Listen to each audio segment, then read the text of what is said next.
ഈ വരുന്ന 18-ാം തീയതി, ഇന്ന് 15ആയി, അതെ ഇന്ന് 15ആണ്, അതെ തോന്നുന്നുണ്ട്, പീഡനവീരൻ്റെ പീഡനപ്രിയൻ്റെ സിനിമ വരുന്നുണ്ട്. പേര് അത് 3 വട്ടമാണ് പറഞ്ഞാൽ മതി. ദേഷ്യം വരുമ്പോൾ ആളുകളെ ആട്ടില്ലേ അല്ലെ, ശവം, അതാണ് സിനിമയുടെ പേര്. മലയാള സിനിമ ചരിത്രത്തിൽ ഇങ്ങനൊരു പേരുണ്ടായിട്ടില്ല കേട്ടോ. സിനിമ ചരിത്രത്തിൽ പലപ്പോഴും അസ്വാരസ്യങ്ങൾ ഉണ്ടായിട്ടുണ്ട്. ദീപിക പാദുക്കോൺ 10ാം സിനിമയിൽ അവരെന്തോ കാവ്യ കളർ ധരിച്ചു എന്നും പറഞ്ഞിട്ട് RS ലഹള ഉണ്ടാക്കി. കമലഹാസൻ്റെ ഏത് പിക്ചർ വരുമ്പോഴും എന്തെങ്കിലുമൊക്കെ തിരുപ്പമുടി ഒപ്പിച്ചു വയ്ക്കും. അത് വിവാദമാകും. അതൊക്കെ സംഭവിക്കാറുണ്ട്. കേരളത്തിൽ എമ്പുരാൻ വന്നപ്പോൾ അവിടെ വെട്ടണം, ഇവിടെ വെട്ടണം, ഇവിടെ വെട്ടണം, അവിടെ വെട്ടണം എന്നൊക്കെയും പറഞ്ഞ് പല പേരുകളും വെട്ടി, ബജരംഗി എന്നുള്ള പേര് വെട്ടി ആ സംഘപരിവാരം ഉണ്ടാക്കിയത്. പക്ഷെ നാളിതുവരെ കാണാത്ത ഹോറിബിൾ ടെറിബിൾ രോഷപ്രകടനം കാണുകയാണ് നമ്മളുടെ ഈ സിനിമയ്ക്കെതിരെ. അതിൻ്റെ ഗതി എന്താവുമെന്ന് കണ്ട് കാണണം. കാരണം സംഖ്യകൾ, കുറുവടികൾ അവരുടെ സംഘമിത്രങ്ങളോട് മുഴുവൻ പറയാണ് പടം കാണണം, പടം കാണണം, പടം കാണണമെന്ന്. അതുകൊണ്ട് മാത്രം പടം വിജയിക്കുമെന്ന് കണ്ടറിയണം കേട്ടോ.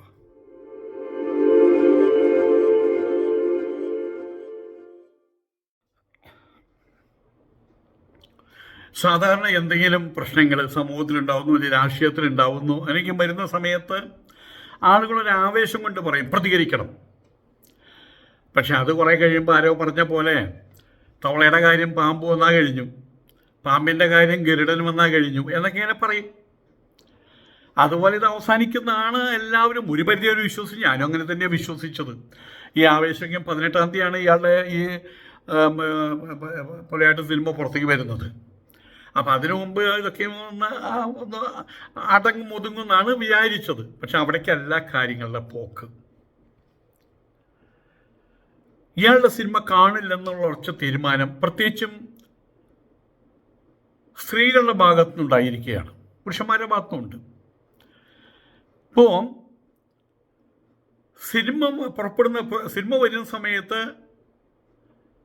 തിയേറ്ററിനകത്ത് എന്താവും സ്ഥിതി എന്നുള്ളതിൻ്റെ ഏകദേശ രൂപം ഇപ്പോൾ കിട്ടി തുടങ്ങിയിട്ടുണ്ട്. ഒന്ന്, ഇവനെ മറ്റേ എറണാകുളത്തൊരു അമ്പലക്കാർക്ക് ഇവനെ കയറ്റിയേ മതിയാകൂ. ഞാൻ ഇവിടെ ഫോൺ ചെയ്തു, ശോഭാ ജോൺ ഉണ്ടല്ലോ, ലേഡി ഗുണ്ട, അവിടെ നിന്ന് കുറച്ചും കൂടി ആൾക്കാർ കാണാനുണ്ടാവും. അതായത് തൃശ്ശൂരിൽ നിന്ന് ട്രാൻസ്പോർട്ട് സംഘത്തെ അവിടേക്ക് പറഞ്ഞയക്കാം. അമ്പല കമ്മിറ്റിക്കാർക്ക് ഇവൻ്റെ രഹസ്യ വീഡിയോ ഉണ്ടല്ലോ, അതിജീവിത ആക്രമിച്ച വീഡിയോ എൻ്റെ കയ്യിലിരിക്കുന്നുണ്ട്, അത് കാണിച്ചു കൊടുക്കാമെന്ന് പറഞ്ഞു എന്നാണ് പറയണത്. അതുകൊണ്ട് ഇവനൊരു വീണ്ടും റീ എസ്റ്റാബ്ലിഷ്മെൻ്റ്, ഒരു പുനഃസ്ഥാപനം നടക്കാൻ വേണ്ടിയിട്ട് ഇവനെ കൊണ്ട് ഉദ്ഘാടനം നടത്തിപ്പിക്കാൻ തെണ്ടിപ്പട്ടികളെന്നല്ലാണ്ട് ഈ മറ്റേ അമ്പലക്കാരെ എന്താ പറയുക, അമ്പല കമ്മിറ്റി കോടാലികൾ. ഞാൻ എപ്പോഴും പറയുന്ന വാക്കാണ്. അവർക്കിപ്പോൾ ശങ്കരാചാര്യ ഫ്രീ ആയിട്ട് കിട്ടിയാൽ ഏതാ ശങ്കരാചാര്യ ചോദിക്കുക അവർക്ക് ഇങ്ങനത്തെ സാധനങ്ങളും മതി. അതിജീവിത ആക്രമിച്ച വീഡിയോ ഇരുന്ന് കാണാമല്ലോ. അതിന് വേണ്ടിയിട്ടാണ് ഈ പണി ഒപ്പിച്ചത്. അത്രേ സ്കൂട്ടർ മേരിയുണ്ടല്ലോ, ചട്ടിമറിയുണ്ടല്ലോ, അവരേക്ക് വിളിച്ചു കാരണം നടത്തിക്കേണ്ടതേ ഇവര്. ഇതൊക്കെ ചോദിക്കാനും പറയാനും ആളില്ലാത്ത അവൻ്റെക്ക് മോന്തര ഷേപ്പും മാറ്റണ്ടേ, അതല്ലേ ചെയ്യേണ്ടത്. ഏതായാലും ഇന്നലെ തിരുവനന്തപുരത്ത് നിന്ന് തൊട്ടിൽപ്പാലം വരെയുള്ള വളരെ വലിയ റൂട്ടാണ് കേട്ടോ. കോഴിക്കോട് ചെന്നിട്ട് പിന്നെ അവിടെ നിന്ന് തിരിഞ്ഞ് വയനാട് റൂട്ടിലേക്ക് കടന്ന് വയനാട് എത്തുന്നതിന് മുമ്പുള്ളതാണ് ഈ തൊട്ടിൽപ്പാലം. ആ ബസ്സിൽ കയറി ഒരു യാത്രാ സംഘം, ആ ബസ്സിലെ ആൾക്കാർ അവിടെ പറക്കും തളിക സിനിമ വെച്ചു. പണ്ടത്തെ ഒരു കോമഡി സിനിമയാണ്. ഇവൻ മറ്റേ പീഡനവീരൻ, അവൻ നായകനായിട്ടുള്ള സിനിമയാണ്. ഇത് വന്ന ഉടനെ സ്ത്രീകളിൽ ഒരാൾ പറഞ്ഞു, ഈ സിനിമയോട് വയ്ക്കരുത്, ഞങ്ങൾക്ക് അയാളുടെ മുഖം കാണണ്ട, ഞങ്ങൾ അതിന് പ്രതിഷേധം അറിയിക്കുന്നു പറഞ്ഞു. ഉടനെ തന്നെ അവിടെയുള്ള എല്ലാവരും അവർ പറഞ്ഞു ശരിയാണ്, ഞങ്ങളായിട്ട് പറയാൻ മടിച്ചിട്ടാണ്, അവൻ്റെ സിനിമയോട് വയ്ക്കണ്ട. ഏതായാലും ഇതിൻ്റെ ഇടയിൽ കുറേ മക്കുണന്മാരെന്ന് പറയും. അവർ പറഞ്ഞു എന്താ വെച്ചാൽ കോടതി വിധി വന്നിട്ടില്ല, വരാൻ പോകുന്നുള്ളൂ. സുപ്രീം കോടതി വരെയുണ്ട്. അപ്പോൾ 5 വർഷം പിടിക്കും. അപ്പോൾ ഇവൻ്റെ വയസ്സ് എത്രയാവും അറിയാമല്ലോ. അപ്പോഴേക്കും തിരുവനന്തപുരം തൊട്ടിൽപ്പാലം റൂട്ടിൽ ഓടുന്ന സൂപ്പർ ഫാസ്റ്റ് ബസ് KSRTCയുടെ അവിടെയാണ് കഴിഞ്ഞ ശനിയാഴ്ച വൈകുന്നേരം ഈ സംഭവം ഉണ്ടാവുന്നത്. ഇന്നലെ പത്തനംതിട്ട സ്വദേശിനിയായിട്ടുള്ള യാത്രക്കാരിയാണ്. അവർ കുടുംബ സമേത ബസ്സിലുണ്ടായിരുന്നു. അവരാണ് സിനിമയ്ക്കെതിരെ ശക്തമായിട്ട് പ്രതികരിച്ചത്. അവരുടെ പേര് രശ്മി R. ശേഖർ. അവർ സൊസൈറ്റിയിൽ ഇറങ്ങി പ്രവർത്തിക്കുന്ന ധീരയായിട്ടുള്ള സ്ത്രീയാണ്. അവരോട് വയ്ക്കാൻ പറ്റില്ലെന്ന് പറഞ്ഞു. സിനിമ കണ്ട് മകൻ അവരോട് പറഞ്ഞു, അമ്മ ഇത് ആ മറ്റവൻ്റെ സിനിമയല്ലേ എന്ന്. അത്രയും കൂടി ആയ സമയത്ത് കുട്ടികൾ പോലും മനസ്സിലാക്കുകയാണ് ഇവൻ്റെ കാര്യം. പണ്ടത്തെ പോലെയല്ല. പണ്ട് 8ാം ക്ലാസ്സിൽ 9ാം ക്ലാസ്സിൽ പഠിക്കുന്ന കുട്ടി പോയിട്ട് അച്ഛനോട് ചോദിച്ചു അത്രേ. പണ്ടത്തെ കാലഘട്ടമാണ് കേട്ടോ. ഈ ബലാത്സംഗം എന്ന് പറഞ്ഞാൽ എന്താണെന്ന് അവനറിയില്ല. എന്തിനറിയാം, കുട്ടികൾ എങ്ങനെയുണ്ടാവണമെന്ന് 10ാം ക്ലാസ്സിൽ പഠിക്കുന്ന പിള്ളേർക്ക് പണ്ടറിയില്ലായിരുന്നു. ഇന്നിപ്പോൾ അതല്ല സ്ഥിതി. അതുകൊണ്ട് അവരുടെ മടിയിലിരിക്കുന്ന അവരുടെ കുട്ടി ചോദിച്ചു, അമ്മേ ഇതാ ഈ ഭബ് ഹബ എന്ന സിനിമയുടെ അവൻ്റെ പടമല്ലേ ഈ കാണുന്നത്? അവൻ അമ്മയുടെ മടിയിലേക്ക് മുഖം മറച്ചു നിന്നു. ഇത്രയായ സമയത്ത് രശ്മി R. ശേഖർ അവരോട് തോന്നി പടം നിർത്തിവെക്കണം എന്ന് പറഞ്ഞു. സിനിമയുടെ പ്രദർശനം നിർത്തുക, അതല്ലെങ്കിൽ വേറെ സിനിമ വെക്കണം എന്ന് അവർ പറഞ്ഞു. സിനിമ വെക്കാൻ പാടില്ല, മറ്റേ എന്തായാലും പറയാം, മറ്റേ ബസ്സിനകത്ത്. പക്ഷേ തുടക്കത്തിൽ കണ്ടക്ടർ മാറ്റാമെന്ന് പറഞ്ഞു. ഇങ്ങനെ ഒരു തരം മഴകുഴം മാറ്റിയില്ല. അടുത്ത സ്റ്റോപ്പായിട്ടുള്ള വട്ടപ്പാറയിൽ ഇറങ്ങാൻ ടിക്കറ്റ് എടുത്ത് അവിടെ ഇറങ്ങിക്കോ എന്നാണ് യുവതിയോട് ആവശ്യപ്പെട്ടത്. എന്നാൽ യുവതിക്ക് അടൂർക്കാണ് പോകേണ്ടിയിരുന്നത്. അവർ ബസ്സിലെ ഭൂരിപക്ഷം യാത്രക്കാരും യുവതിയെ പിന്തുണച്ചു. ദിലീപിൻ്റെ സിനിമയോടെ കാണിക്കണം, ഞങ്ങൾക്ക് ആർക്കും ഇഷ്ടമല്ല, ആ ചേച്ചി പറഞ്ഞു ശരിയാണെന്ന് പറഞ്ഞു. ഏതായാലും വേറെ ആരും ഇവിടെ ഇവന് അനുകൂലമായിട്ട് സംസാരിക്കാൻ ആരും ഉണ്ടോയെന്നറിയില്ല. ആരും തലപൊക്കിയില്ല. അവസാനം ആ സിനിമ ക്യാൻസൽ ചെയ്തു. അതവിടെ ആ സിനിമ CD എടുത്ത് മാറ്റിവെച്ചു. സിനിമ പ്രദർശിപ്പിക്കാൻ സമ്മതിച്ചില്ല. അപ്പോൾ അതിൻ്റെ കാര്യങ്ങൾ നമ്മൾ വിചാരിച്ച പോലെയല്ല, സ്ട്രോങ് ആണ് എന്നർത്ഥം. 18ാം തീയതി സിനിമ തിയേറ്ററിൽ വരുമ്പോൾ എന്താ സംഭവിക്കുക എന്നറിയില്ല. ചൂലെടുത്തുകൊണ്ട് ആൾക്കാർ വരുന്ന തോന്നുന്നത്. ഇയാളുടെ സിനിമ കാണില്ല എന്ന് പറയുന്നതിന് നിങ്ങൾക്കറിയാം പ്രധാനപ്പെട്ട കാരണം ഇയാൾ ഒരു പെൺകുട്ടിയെ സിംഹക്കൂട്ടത്തിൻ്റെ മുമ്പിലേക്ക് എടുത്തെറിയപ്പെട്ട കൃഷ്ണമൃഗത്തിൻ്റെ ഒരവസ്ഥയിലേക്കാണ് ആ പെൺകുട്ടിയെ വലിച്ചെറിഞ്ഞത്. ആ കാര്യം നമുക്ക് എല്ലാവർക്കും അറിയാം. ആ പെൺകുട്ടികളുടെ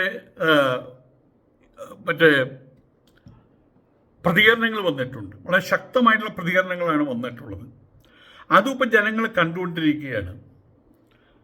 അത്രയ്ക്ക് ആയപ്പോഴാണ് ജനങ്ങളുടെ മനസ്സിൽ ശരിക്കും ഇളകിയത് എന്നർത്ഥം.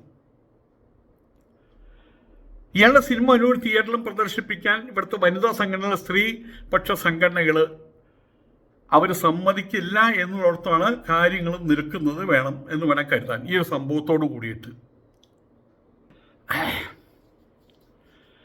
അതിൽ മഞ്ജു വാര്യരുടെ കുറിപ്പ് അത് പറയുന്നതിന് മുമ്പ് ഇന്നലെ ഭാഗ്യലക്ഷ്മി ഡബ്ബിംഗ് ആർട്ടിസ്റ്റ് കാര്യം പറഞ്ഞു. അന്ന് ഈ അതിജീവിത ആ കുട്ടിയുടെ ആക്രമണം ഉണ്ടായിട്ട് 2-3 ദിവസം കഴിഞ്ഞപ്പോൾ അവിടെ വലിയൊരു മീറ്റിംഗ് നടത്തി, ദർബാർ ഹാൾ ഗ്രൗണ്ടിലോ മറ്റോ. അന്ന് യാതൊരു മടിയും കൂടാതെ മഞ്ജു വാര്യർ കാര്യം വിളിച്ചു പറഞ്ഞു. ഇതിൻ്റെ പുറകിൽ ആസൂത്രണം നടത്തിയവനുണ്ട്. അത് പിന്നീട് കേസായി മാറി. അത് കേസായി മാറിയില്ലെങ്കിൽ ഇതേ ഗതി മഞ്ജു വാര്യർക്കും ഉണ്ടാകുമായിരുന്നു, ഉറപ്പാണെന്ന് ഭാഗ്യലക്ഷ്മി പറഞ്ഞു. ഇന്നത്തെ സാഹചര്യത്തിൽ അത് വിശ്വസിച്ചേ മതിയാകും.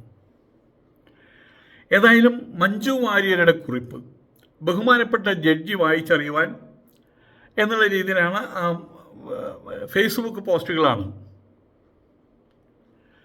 ബഹുമാനപ്പെട്ട കോടതിയോട് ആദരവുണ്ട്, മഞ്ജു വാര്യരുടെ പോസ്റ്റാണ്.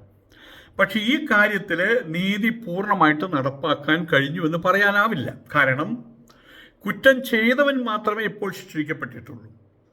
ഇത് ആസൂത്രണം ചെയ്തവൻ അതാരായാലും അവർ പുറത്ത് പകൽ വെളിച്ചത്തിൽ ഉണ്ട് എന്നുള്ളത് ഭയപ്പെടുത്തുന്നൊരു യാഥാർത്ഥ്യമാണ്. അവർ കൂടി ശിക്ഷിക്കപ്പെട്ടാലേ അതിജീവിതയ്ക്കുള്ള നീതി പൂർണ്ണമാവുകയുള്ളൂ. പോലീസിലും നിയമ സംവിധാനത്തിലും ഞാൻ ഉൾപ്പെടെയുള്ള സമൂഹത്തിനുള്ള വിശ്വാസം ദൃഢമാകാൻ അതുകൂടി കണ്ടെത്തിയേ തീരൂ. ആരാണ് ആസൂത്രണം ചെയ്തിട്ടുള്ളത്? ഇത് അവൾക്ക് വേണ്ടി മാത്രമല്ല, ഈ നാട്ടിൽ ഓരോ പെൺകുട്ടിക്കും, ഓരോ സ്ത്രീക്കും, ഓരോ മനുഷ്യർക്കും കൂടി വേണ്ടിയിട്ടുള്ളതാണ്. അവർക്ക് അവരുടെ തൊഴിലിടങ്ങൾ, തെരുവിൽ, അവരുടെ ജീവിതത്തിൽ സധൈര്യം തലയുയർത്തിപ്പിടിച്ച് ഭയപ്പാടില്ലാതെ നടക്കാൻ കഴിയുന്നൊരു സാഹചര്യം ഉണ്ടായേ തീരും. അന്നും ഇന്നും എന്നും അവൾക്കൊപ്പം എന്നാണ് മഞ്ജു വാര്യരുടെ കുറിപ്പ് വന്നിട്ടുള്ളത്. രണ്ടാമത് അതിജീവിത അവരുടെ കുറിപ്പാണ്. 8 വർഷം 9 മാസം 23 ദിവസങ്ങൾ ഏറ്റവും വേദനാജനകമായിട്ടുള്ള ഈ യാത്രയുടെ അവസാനമെന്നോണം വെളിച്ചത്തിൻ്റെ നേരിയൊരു കണിക ഞാൻ കാണുന്നു. പ്രതികളിൽ 6 പേര് ശിക്ഷിക്കപ്പെട്ടിരിക്കുന്നു. എൻ്റെ വേദനകളെ നുണയെന്നും ഈ കേസ് കെട്ടിച്ചമച്ച കഥയെന്നും പരിഹസിച്ചവർക്കായിട്ട് ഞാൻ ഈ വിധിയെ സമർപ്പിക്കുകയാണ്. നിങ്ങൾക്കിപ്പോൾ സ്വല്പം ആശ്വാസം കിട്ടുന്നുണ്ടാകുമെന്ന് ഞാൻ കരുതുന്നു. അതുപോലെ 1-ാം പ്രതി എൻ്റെ പേഴ്സണൽ ഡ്രൈവർ ആയിരുന്നു എന്ന് എപ്പോഴും പറയുന്നവരോട് ഇത്രയേ പറയാനുള്ളൂ, അത് ശുദ്ധമായിട്ടുള്ള നുണയാണ്. അയാൾ എൻ്റെ ഡ്രൈവറോ ജീവനക്കാരനോ ആയിരുന്നില്ല. എനിക്ക് ഏതെങ്കിലും രീതിയിൽ പരിചയമുള്ള വ്യക്തിയുമല്ല. 2016 ഞാൻ വർക്ക് ചെയ്തൊരു സിനിമയ്ക്ക് വേണ്ടി പ്രൊഡക്ഷനിൽ നിന്നും നിയോഗിക്കപ്പെട്ട ഒരാൾ മാത്രമാണ് അയാൾ. ഈ ക്രൈം നടക്കുന്നതിന് മുൻപ് 1-2 തവണ മാത്രമാണ് ഞാൻ അയാളെ കണ്ടിട്ടുള്ളത്. ആയതുകൊണ്ട് തന്നെ ദയവായി നിങ്ങൾ നിങ്ങളുടെ അഭിരുചിക്കനുസരിച്ചുള്ള കഥകൾ പറയുന്നത് നിർത്തുമെന്ന് കരുതുന്നു. ഈ വിധി പലരെയും ഒരുപക്ഷെ നിരാശപ്പെടുത്തിയിരിക്കാം. എന്നാൽ എനിക്കതിൽ അത്ഭുതമില്ല. 2020 അവസാനം തന്നെ ചില അന്യായ നീക്കങ്ങൾ എനിക്ക് ബോധ്യപ്പെട്ടിരുന്നു. ഭാവനയുടെ കുറിപ്പാണ് കേട്ടോ. കുറ്റാരോപിതരിൽ ഒരാളുടെ കാര്യത്തിലേക്ക് അടുക്കുമ്പോൾ മാത്രം കേസ് അതുവരെ കൈകാര്യം ചെയ്ത വന്ന രീതിയിൽ മാറ്റം സംഭവിക്കുന്നു. ആ ഒരു കാര്യം പ്രോസിക്യൂഷനും മനസ്സിലായി കഴിഞ്ഞിരുന്നു. കഴിഞ്ഞ കുറച്ച് വർഷങ്ങളായിട്ട് എനിക്ക് ഈ കോടതിയിൽ തീർത്തും വിശ്വാസമില്ലെന്ന് പറഞ്ഞുകൊണ്ട് ഞാൻ പലതവണ ബഹുമാനപ്പെട്ട ഹൈക്കോടതിയെയും ബഹുമാനപ്പെട്ട സുപ്രീം കോടതിയെയും സമീപിച്ചിരുന്നു. ഈ പ്രസ്തുത ജഡ്ജിയിൽ നിന്നും ഈ കേസ് മാറ്റണമെന്നുള്ള എൻ്റെ ഹർജികളും പക്ഷെ നിഷേധിക്കുകയാണ് ചെയ്തത്. അതിൻ്റെ വിശദാംശങ്ങൾ ഈ കുറിപ്പിൻ്റെ അവസാനം അവർ കൊടുത്തിട്ടുണ്ട്. ഏതായാലും ഇത് മുഴുവൻ വായിക്കാൻ പറ്റില്ല, ഒരു നീണ്ടൊരു ഇതാണ്. നിരന്തരമായിട്ടുള്ള വേദനകൾക്കും കണ്ണീരിനും കടുത്ത മാനസിക സംഘർഷങ്ങൾക്കും ഒടുവിൽ ഞാനിപ്പോൾ ഒന്ന് തിരിച്ചറിയുന്നു: നിയമത്തിൻ്റെ മുൻപിൽ ഈ രാജ്യത്തിലെ എല്ലാ പൗരന്മാരും തുല്യരല്ല എന്നുള്ളത്. ഈ തിരിച്ചറിവ് തന്നതിന് കോടതിക്ക് നന്ദി. ഉയർന്ന നീതിബോധമുള്ള ന്യായാധിപന്മാർ അപ്പുറത്തുണ്ടാകുമെന്ന് തന്നെയാണ് ഇപ്പോഴും വിശ്വസിക്കുന്നത്. ഏതായാലും ഈ യാത്രയിൽ അത്രയും എൻ്റെ കൂടെ നിന്ന് മനുഷ്യത്വമുള്ള സകല മനുഷ്യരെയും ഞാൻ നന്ദിയോടെ ചേർത്ത് പിടിക്കുന്നു. ഓക്കെ, ഇവിടെ ഈ 2 കുറിപ്പുകൾ മനുഷ്യരുടെ മനസ്സിൽ കുടിയേറിയിട്ടുണ്ട്. അതിൻ്റെ ഫലമായിട്ടാണ് ഇപ്പോൾ ആ ബസ്സിൽ നടന്ന സംഭവം. പറക്കും തളിയ സിനിമ ബസ്സിൽ വയ്ക്കാൻ പറ്റില്ല, ഞങ്ങൾക്കത് കാണണ്ട, നിങ്ങൾ വെച്ചില്ലെങ്കിലും കുഴപ്പമില്ല, നിങ്ങൾ വേറെ സിനിമ വെച്ചോളൂ, ഇവൻ്റെ അല്ലാതെ വേറെ സിനിമ വെച്ചോളൂ. ഒരു പെൺകുട്ടിയാണത് പറഞ്ഞത്, ഒരു വീട്ടമ്മയാണ് പറഞ്ഞത്. സ്വാഭാവികമായിട്ടും നിങ്ങൾ കണ്ട് പറഞ്ഞാൽ നിർത്തുകയാണോ ചെയ്യണം? നിങ്ങൾ കണ്ട് പറഞ്ഞാൽ നിർത്താൻ പറ്റുമോ? കണ്ടക്ടറോട് നിങ്ങൾ വെച്ചോളൂ, ഞങ്ങൾ കുറേ ആൾക്കാരുണ്ടെന്ന് ആരും പറഞ്ഞില്ല, ഒരാൾ പോലും പറഞ്ഞില്ല. കണ്ടക്ടർ ആദ്യം നടന്നടിച്ചു. പക്ഷേ ആ ബസ്സിലുള്ള സകലമാന ആൾക്കാർ ഇളകിയ സമയത്ത് ഡ്രൈവറും പറഞ്ഞു അത് നിർത്തിവെക്കട്ടാ, മറ്റേ നമ്മൾ KSRTC ജോലിക്കാരാ, ഒരു കസേരയുണ്ട് അത് പോവും, വേഗം നിർത്തിവെച്ചു. ഇതിന് പുറമെ മറ്റൊരു വൃത്തികെട്ട സംഭവം ഉണ്ടായിട്ടുണ്ട്. അത് വൃത്തികേടുകൾ മാത്രം നടക്കുന്ന ഒരു സ്ഥലത്താണ് ആ സംഭവം ഉണ്ടായിട്ടുള്ളത്. എവിടെയാണ് കേരളത്തിൽ ഇപ്പോൾ ഏറ്റവും കൂടുതൽ വൃത്തികേട് നടക്കുന്ന സ്ഥലം? അമ്പലങ്ങളാണ്. പറയാതിരിക്കാൻ വയ്യ. ഒരമ്പലക്കാർക്ക് വല്ലാതെ മുട്ടി, അമ്പല കമ്മിറ്റിക്ക് വല്ലാതെ മുട്ടൽ. എന്തിനാണെന്ന് അറിയാമോ? അതിജീവിതയുടെ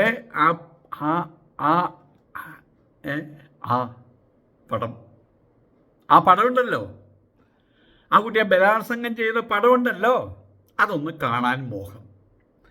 അങ്ങനെ ഈ വീരനെ വിളിച്ചു.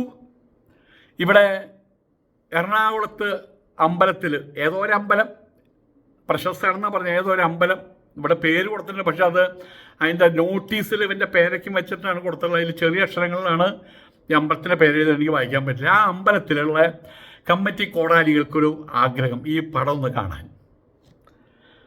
അതിന് വേണ്ടിയിട്ട് ഇയാളെ വിളിച്ചു. ഇവിടെ ഒരു പ്രോഗ്രാം ഉണ്ട്, നിങ്ങൾ ഉദ്ഘാടനം ചെയ്യണമെന്ന് പറഞ്ഞിട്ട്.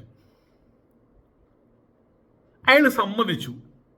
അതിൻ്റെ കൂട്ടത്തിൽ ഇവർ പറഞ്ഞു, നിങ്ങൾക്കൊരു ചാൻസാണ്, നിങ്ങളെ ഞങ്ങൾ ആദരിക്കുകയാണ്. പൊന്നാട വാങ്ങിച്ചു വെച്ചിട്ടുണ്ട്, പൂച്ചെണ്ട് വാങ്ങിച്ചു വെച്ചിട്ടുണ്ട്, മാല വാങ്ങിച്ചു വെച്ചിട്ടുണ്ട്, ആനപ്പുറത്താണ് കൊണ്ടുവരുന്നത്, നിങ്ങൾക്കെതിരെ നിൽക്കുന്ന ആൾക്കാരൊന്ന് കണ്ടോട്ടെ. പിന്നെ ദിലീപേട്ട ഒരു കാര്യമുണ്ട്, എന്താണാവോ, ആ മറ്റേ പീസ് ഒന്ന് കാണിക്കണം കേട്ടോ, അത് കാണിക്കാമെന്നും പറഞ്ഞു. അത് മോഹിച്ചിട്ട് ഇയാളെ അമ്പലത്തിൽ വിളിച്ചു.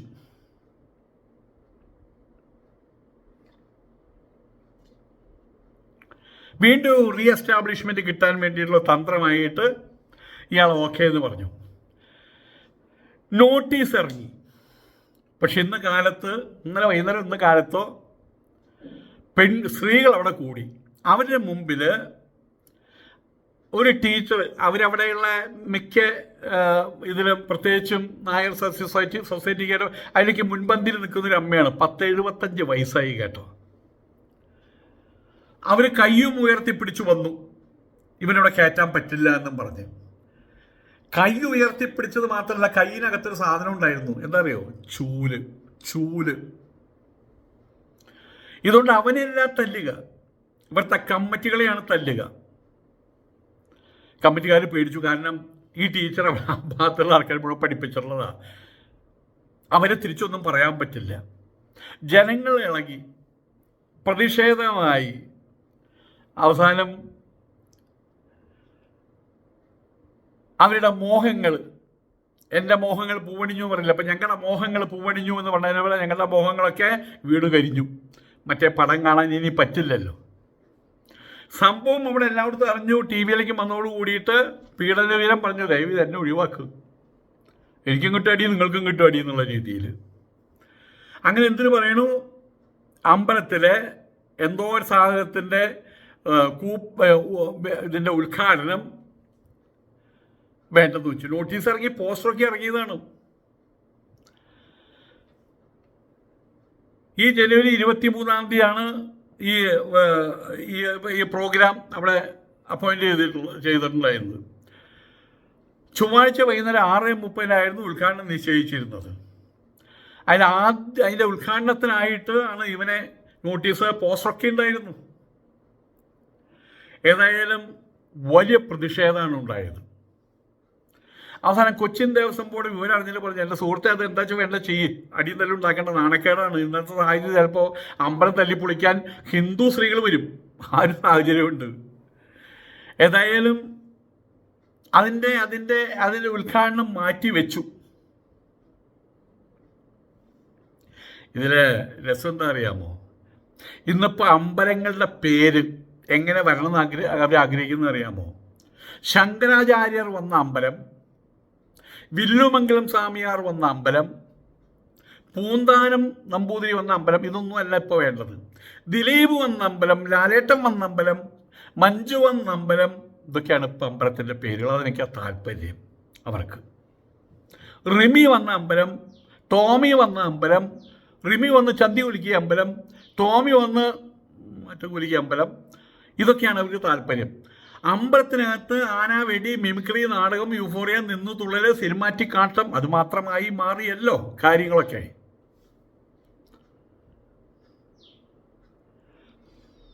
ഏതായാലും ഞാൻ ഫോൺ ചെയ്ത് അവരോട് പറഞ്ഞു, ഇങ്ങനെ ഞാൻ ഇന്ന സ്ഥലത്തു നിന്നാണ് വിളിക്കുന്നത്. എൻ്റെ പേരൊക്കെ ഞാൻ പറഞ്ഞു. ആ പറയൂ സ്വാമി, എന്താ പറയുന്നത്? അയാളെ മാറ്റേണ്ട ആവശ്യമില്ല, കോടതി വിധി ഉണ്ടായതല്ലേ, അയാളെ മാറ്റേണ്ട ആവശ്യമില്ല. അയാൾ അവിടുത്തെ സ്ത്രീകൾ അത് ഇഷ്ടപ്പെടാതെ നിങ്ങളത് മാറ്റി അടിയന്തരതും ഒഴിവാക്കുന്നത് നല്ലതാണല്ലോ. തീർച്ചയായിട്ടും തീർച്ചയായിട്ടും. നമുക്ക് നമ്മുടെ ചട്ടിമറിയെ വിളിച്ചാലോ? എന്താ സ്വാമി? സ്കൂട്ടർ മേരിയെ വിളിച്ചാലോ? എന്താ സ്വാമി? അല്ലെങ്കിൽ തൃശ്ശൂരിൽ നിന്ന് ട്രാൻസ്പോർട്ട് സംഘത്തെ പറഞ്ഞയക്കാം, അവന് കുറേശ്ശെ വിവരം മനസ്സിലായി. ഇതൊന്നുമില്ലെങ്കിൽ ഞങ്ങളുടെ മൈലിപ്പാടൻ സൂസനുണ്ട്, അവൾക്ക് 10-500 രൂപ കൊടുത്താൽ മതി, നിങ്ങൾ ഉദ്ഘാടനം നടത്തി കിട്ടും.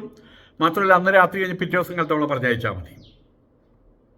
ഇതൊന്നുമില്ലെങ്കിൽ അവിടെ തൊട്ടടുത്ത് ശോഭാ ജോണുണ്ടല്ലോ, നമ്മുടെ ശബരിമലയിലെ കണ്ടനേര വന്ന് വ്യഭിചരിച്ച് അടിയും തല്ലും വാങ്ങിച്ചു പോയ ശോഭാ ജോൺ സുന്ദരിയാ, അവളെ വിളിച്ചുകൊണ്ട് നടത്ത് എന്ന് പറഞ്ഞു. ഏറ്റവും രസം എന്താണെന്നറിയാമോ? ഈ പീഡനവീരനെ അവിടെ കയറ്റില്ല എന്ന് അവിടുത്തെ സ്ത്രീകൾ പറഞ്ഞപ്പോൾ തന്ത്രി ആയിക്കോട്ടെ എന്നായി. തന്ത്രിക്ക് നാണോ മാനോ ഉണ്ട്. അയാൾ പറഞ്ഞത് നോക്കൂ, അയാളല്ലെങ്കിൽ ഞാനല്ലേ, അത് വേണ്ട എന്ന് പറയാൻ നിന്നില്ല. പിന്നെ അയാളുടെ അഷ്ടിക്ക് വകമുട്ടുന്നതല്ലേ, അയാളോട് നിന്നു. ഇവരൊരു കാര്യം മനസ്സിലാക്കണം. ഇപ്പോൾ ശബരിമലയ്ക്ക് പോയിരിക്കുകയാണ്, ഈ അമ്പലത്തിൽ വരാൻ നോക്കി, ഈ അമ്പലത്തിൽ ആട്ടി പുറത്താക്കി. ശബരിമലയിൽ പിന്നെ അത് പറ്റില്ലല്ലോ, ശബരിമലയെ വിട്ട് തൊഴിലിരിക്കുകയാണ്. സ്കൂളുകളിൽ നടന്ന് പ്രാർത്ഥിച്ചുകൊണ്ട് ഒരാൾ ജീവിതത്തിൽ വിജയിക്കാൻ പോകില്ല. സ്കൂളിൽ പോയാൽ പഠിക്കണം, മാഷുമാരെ അനുസരിക്കണം, മാഷുമാരുടെ വാക്കുകൾ അനുസരിക്കണം.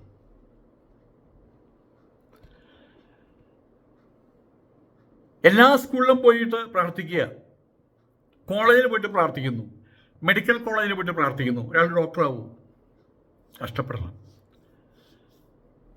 ഭഗവാൻ എന്ന് പറയുന്നത് ഭഗഗുണങ്ങളുടെ സമ്മിശ്ര ഭാവത്തെയാണ് ഭഗവാൻ എന്ന് പറയുന്നത്. ഐശ്വര്യം, വീര്യം, കീർത്തി, ജ്ഞാനം, ശ്രീത്വം, വിരാഗത്വം എന്നീ 6 ഗുണങ്ങൾ, ഭഗഗുണങ്ങൾ.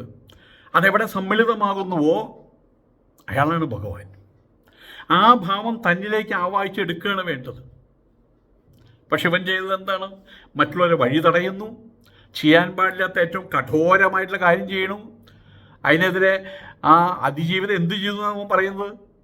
അവൻ്റെ വ്യഭിചാരക്കഥ അമേരിക്കയിലോ മറ്റോ ദുബായിലോ വെച്ചിട്ടുണ്ടായ വ്യഭിചാരക്കഥ അവിടെ വന്ന് എൻ്റെ ഭാര്യയോട് പറഞ്ഞു. വേണ്ട ചെവിടുത്ത് 2 വെച്ച് കൊടുക്കായിരുന്നു, അത് കുഴപ്പമില്ല. നീ എൻ്റെ ഭാര്യയോട് എൻ്റെ കുടുംബം കലക്കണമെങ്കിൽ അവിടെ ചെവിടുത്ത് 2 വെച്ച് കൊടുക്കാം, അല്ലെങ്കിൽ വേണ്ട ഒരു ഒലക്കെടുത്ത നിറം തന്നെ 3 വെച്ച് കൊടുക്കാം. പക്ഷേ ഇപ്പം ചെയ്തിട്ടുണ്ട്, അവൻ ചെയ്തിട്ടുണ്ട്. കുറേ കാട്ടുപട്ടികൾക്ക് മുമ്പിൽ ഒരു കുട്ടിയെ വലിച്ചെറിഞ്ഞ് കൊടുക്കുകയാണ് ചെയ്തത്. എന്നിട്ട് അതിൻ്റെ ചിത്രം എടുത്തവൻ വീട്ടിൽ കൊണ്ടിരുന്ന് ഇവൻ്റെ 2ാം ഭാര്യ 3ാം ഭാര്യ എടുത്തിട്ടുണ്ട്, അവളായിട്ട് ഒരു നേരം ഒരുമിച്ചിരുന്ന് ആഘോഷിച്ചു എന്നാണ് പറയുന്നത്. അവൻ്റെ മൂത്ത മോൾ ഏകദേശം ഒരു മന്ദബുദ്ധിയാണ്, അവളൊക്കെ ഇത് ആഘോഷിക്കാനുണ്ടായി. എത്ര ഈ കഠോരം എന്നുള്ള വാക്കൊക്കെയും ഇതിന് ഉപയോഗിക്കാൻ പറ്റില്ല, അപ്പുറം വാക്ക് വേണം. പിന്നെ ഇവനെക്കുറിച്ച് പറയുകയാണെങ്കിൽ വീണ്ടും പറയും സ്വാമി തെറി പറഞ്ഞു. ഇവനെക്കുറിച്ച് അല്ലാണ്ട് ഇപ്പം എന്താ പറയുക? ഇവനെ മഴവില്ല് എന്ന് പറയാൻ പറ്റൂ?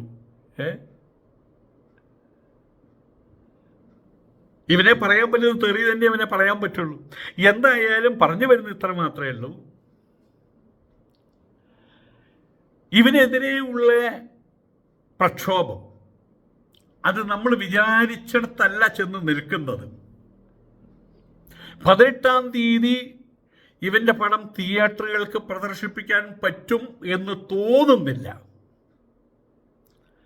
തിയേറ്ററിന് മുമ്പിൽ പ്രത്യേകിച്ച് അമ്മമാർ പലരും അടികൊണ്ട് വീഴും, അവർ തടയും, പോലീസുകാർ വരും, അടി കൊടുക്കും, പ്രശ്നമാകും. ആയതുകൊണ്ട് തിയേറ്ററുകാരോട് പറയാനുള്ളത് സൂക്ഷിച്ചിട്ട് മതി കേട്ടോ. ആദ്യത്തെ ദിവസം കാര്യം പന്തി അല്ലെങ്കിൽ അപ്പം തന്നെ പടമെടുത്ത് കളഞ്ഞേക്ക്. ലക്ഷണം കാണുന്ന സമയത്ത് വലിയ പ്രക്ഷോഭം, വലിയ സമ്മർദ്ദം ഉണ്ടാവാനുള്ള സാധ്യതയാണ് കാണുന്നത്. പ്രത്യേകിച്ചും സ്ത്രീകളുടെ ഭാഗത്ത് എന്ന് പറഞ്ഞാൽ അവരെ പുരുഷന്മാർ പിന്നെ വെറുതെ ഇരിക്കൂ. ഒരു സ്ത്രീയെ തോണ്ടിക്കുറി വെച്ച് കഴിഞ്ഞാൽ കേരളത്തിൽ അങ്ങോളം ഇങ്ങോളമുള്ള ഇവൻ്റെ സിനിമ റിലീസാവുന്ന സർവ്വ തിയേറ്ററിലും അത്യാവശ്യം മോശമല്ലാത്ത രീതിയിൽ കലാപം ഉണ്ടാകുന്ന തോന്നുന്നു. ഇവൻ്റെ ഈ സിനിമ കേരളത്തിൽ പച്ച പിടിക്കുമെന്ന് തോന്നുന്നില്ല. ആ കൂട്ടത്തിൽ വേറൊരുത്തൻ കൂടിയുണ്ട്. അവൻ്റെ പേരാ മോഹനലാലൻ. നാണാവില്ലേ അയാൾക്ക്? അയാളെ സംബന്ധിച്ച് ഇപ്പം നമ്മൾ മനസ്സിലാക്കുന്നത് പട്ടിക്കാട്ടത്തിൻ്റെ മേലെ 5 രൂപ നാണയം വെച്ച് കഴിഞ്ഞാൽ അയാൾ നക്കിയെടുക്കും. അതാണ് അയാളുടെ സ്വഭാവം. വേറൊരുത്താണ് മമ്മൂട്ടി. 2017 മുതൽ ഇപ്പോൾ 2025-26 ഇതുവരെ അതിജീവിതയുടെ വിഷയം മിണ്ടിയിട്ടില്ല. ഞാൻ അവിടെയില്ല, ഞാൻ ഇവിടെയില്ല. ഇതുമല്ല നമ്മുടെ ദേഷ്യമല്ലാതെ ഒരുത്തൻ. സിനിമയിലേക്ക് വലിയ ധീരവീര യോദ്ധാവൊക്കെയാണ് കേട്ടോ. പക്ഷെ ജീവിതത്തിൽ അല്പനാൽ അല്പൻ. അതാണ് സ്ഥിതി. 18-ാം തീയതി വരെ കാത്തിരിക്കാം.